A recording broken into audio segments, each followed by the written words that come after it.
જય કિસાન ખેડૂત મિત્રો, આજે આપણે જીવામૃત બનાવવાની પદ્ધતિ તમને હું બતાવીશ. સર્વપ્રથમ એક જે બેરલ આવે છે 200 લીટરની કેપેસિટી, તે આપણે 180 લીટર પાણીથી ભરી દેવાનું છે. 10 કિલોગ્રામ ગાય માતાનું ગોબર લેવાનું છે. 8 થી 10 લીટર આપણે ગૌમૂત્ર લેવાનું છે. જે આપણે ગોળ છે દેશી, તે 1.5 કિલોગ્રામ લેવાનો છે. અને ત્યારબાદ બેસન એટલે કે કઠોળનો કોઈ પણ લોટ હાલે, તે પણ આપણે 1.5 કિલોગ્રામ લેવાનો છે. અને ત્યારબાદ આપણે જે મેરવણ માટે જે માટી જોઈએ છે, વૃક્ષ નીચેની માટી, તે 500 ગ્રામ લેવાની છે. તો આ રીતે જૂનો વડ હોય એની નીચે તમામ બેક્ટેરિયા હાજર હોય તો મેરવણ તરીકે આ માટી લેવાની છે. હવે આપણે બનાવશું. તો સર્વપ્રથમ આપણે ગાય માતાનું ગોબર જે છે એ બેરલમાં નાખશું. 10 કિલોગ્રામ. રાબડી હાથથી જ બનાવવાની છે. હાથની જે ઉર્જા છે એ એમાં જાવી જોઈએ. અને ત્યારબાદ આપણે આ જે 8 થી 10 લીટર ગૌમૂત્ર છે તે પણ આપણે જીવામૃતના બેરલમાં નાખશું. અને ત્યારબાદ આપણે 1.5 કિલોગ્રામ જે ગોળ લીધો છે તેને આ રીતે હાથથી મિશ્રિત કરી, બરાબર મિશ્રણ હાથથી કરી અને અંદર નાખશું આ રીતે. અને હવે આપણે જે બેસન, કોઈ પણ કઠોળ ચાલે, કોઈ બી કઠોળનો 1.5 કિલોગ્રામ લોટ લઈ રાબડી બનાવી આ રીતે આમાં ઉમેરી દઈશું. અને ત્યારબાદ આપણે જે આ વડલા નીચેની માટી હોય, મુઠ્ઠી એક લઈ અને આ રીતે પાણીમાં મિશ્રિત કરી અને તમામ બેક્ટેરિયા એમાં જે હાજરી હોય ત્યાં એ બેક્ટેરિયા આપણે મેરવણ તરીકે નાખવાના છે.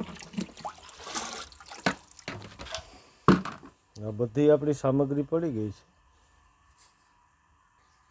બધી સામગ્રી આમાં ઉમેરી દીધા બાદ આને હલાવવાનું છે. આ રીતે લાકડું નાખી અને ઘડિયાળની હવરી દિશા. અને હવે આની થોડીક હું માહિતી આપી દઉં કે એક 200 લીટરનું બેરલ લો, તેને છાયામાં રાખો. આ રીતે છાયાવાળી જગ્યા લેવાની છે.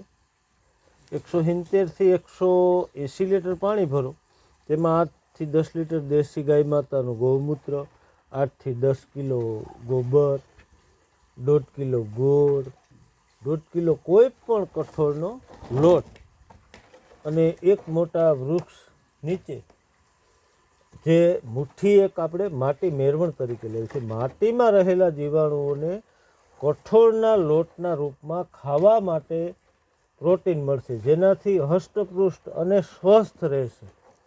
અને ગોળ નાખવાથી તેની સંખ્યા કેટલાય ગણી, એટલે કે મલ્ટીપ્લાય કહેવાય, વધી જશે. આ દ્રાવણને લાકડીના દંડા વડે ઘડિયાળના જે આપણે કાંટાની દિશામાં ક્લોકવાઇઝ દરરોજ 5 મિનિટ સવાર અને 5 મિનિટ સાંજ આપણે હલાવવાનું છે. અને જેટલા દિવસોમાં આપણે જીવામૃત, આમ એવું છે ગરમ વાતાવરણ હોય તો 3 કે 4 દીમાં થઈ જાય છે, અને ઠંડી ઋતુ હોય તો 7 કે 8 દી લઈ લેતું હોય છે. તો આટલા દિવસોમાં આ જીવામૃત તૈયાર થઈ જાય છે. અને બીજું કે જે ધ્યાન રાખો કે જીવામૃત ઋતુ પ્રમાણે તૈયાર થાય, એ આપણે એક થોડુંક યાદ રાખવાનું. એની કલર, એની સ્માઇલ, એના ઉપર આપણે નક્કી કરી શકીએ. અને આ જીવામૃતને ફુવારા દ્વારા અથવા ડ્રીપ દ્વારા કે ધોરિયામાં પાણી સાથે એક બેરલ એટલે કે 200 લીટર પ્રતિ એકરના પ્રમાણમાં ખેતરમાં ઉમેરવામાં આવે તો સારામાં સારું રિઝલ્ટ આપશે. જેવી રીતે કે આપણે 1 ક્વિન્ટલ દૂધમાં 1 ચમચી દહીં નાખવામાં આવે તો બધું જ દૂધ દહીંમાં પરિવર્તન થઈ જાય છે. તેવી જ રીતે સૂક્ષ્મ જીવાણુઓ જમીનમાં ગયા પછી પોતાની સંખ્યા ઝડપી વધારે છે. આ જીવાણુઓ હવામાંથી નાઇટ્રોજન લઈ છોડવાના મૂળને આપે છે. તેથી આપણે બજારમાંથી યુરિયા ડીએપી લાવવાની કોઈ જરૂર રહેતી નથી. આપણી ધરતીમાં ફોસ્ફરસ, પોટાશ, ઝીંક, મેગ્નેશિયમ વગેરે તત્વો પહેલેથી જ રહેલા છે, પરંતુ તે બધા તત્વો ધરતીમાં અનુપલબ્ધ રૂપમાં હોય છે.